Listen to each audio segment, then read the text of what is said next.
Bismillahirrahmanirrahim. Assalamualaikum warahmatullahi wabarakatuh. Alhamdulillahirrahmanirrahim.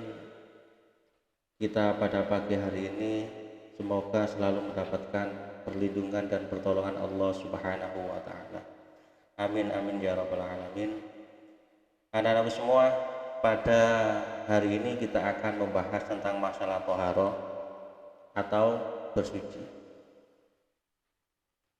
Dalam materi pada pagi hari ini yang kita bahas adalah tentang masalah definisi thaharah, pembagian thaharah, dan definisi hadas dan najis.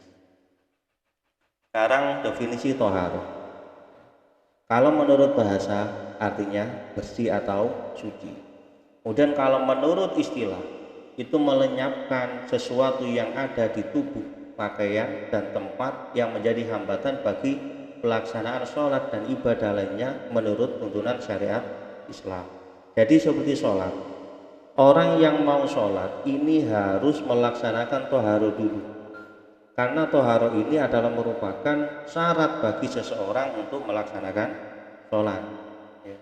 Karena salah satu syarat orang yang akan melaksanakan sholat adalah harus suci badannya, harus suci pakaiannya, harus suci tempatnya, ya. Dan juga salah satu syaratnya juga adalah harus terbebas dari hadas kecil dan hadas besar. Kemudian dalil tentang thaharah, innallaha yuhibbut tawwabina wa yuhibbul mutatahhirin. Surat Al-Baqarah ayat 222. Sesungguhnya Allah Subhanahu wa taala mencintai orang-orang yang bertaubat dan orang-orang yang menyucikan diri. Kemudian dalam sebuah hadis yang diriwayatkan oleh Imam Muslim, la yaqbalullahu sholatan bighairi tuhuran. Artinya Allah tidak menerima sholat seseorang yang tidak dalam keadaan suci.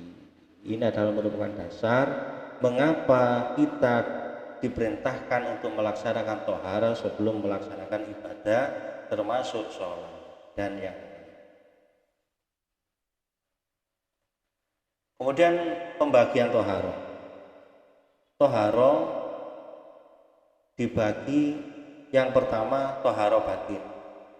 Itu membersihkan diri dari berbagai macam-macam kemusyrikan dan kemaksiatan. Caranya bagaimana? Menguatkan tauhid, menguatkan keimanan kita kepada Allah Subhanahu wa taala dan beramal soleh. Itu cara kita untuk thaharah batin. Kemudian untuk yang thaharah lahir adalah bersuci dari kotoran, hadas, kemudian najis. Caranya bagaimana? Dengan berwudu. Ya, kalau hadas kecil mandi, kalau hadas besar tayamum ketika tidak ada air atau dalam keadaan sakit, serta membersihkan najis dari pakaian, badan, dan tempat-tempat sholat. Ya, itu adalah merupakan cara untuk thaharah lahir. Ya. Tata cara thaharah lahir, pertama menggunakan air, ya. Asal hukum air adalah suci dan menyucikan dari segala hadas dan kotoran meskipun sudah berubah rasa, warna, atau baunya oleh sebab sesuatu yang bersih. Akan tetapi apabila perubahan air itu disebabkan oleh benda najis, maka hukumnya menjadi najis, tidak bisa lagi dipakai untuk bersuci. Contoh air yang bisa dipakai untuk bersuci adalah mata air, air sumur, air sungai, air hujan, air salju, air embun, dan air laut. Kemudian tata cara yang kedua adalah menggunakan debu, ya, sebagai sarana dari thaharah dengan menggunakan, atau sebagai ganti dari thaharah dengan menggunakan air. Karena apa? Karena disebabkan oleh beberapa sebab-sebab tertentu yang diperbolehkan atau yang dibenarkan oleh syariat agama Islam. Contohnya apa? Contohnya orang yang sakit.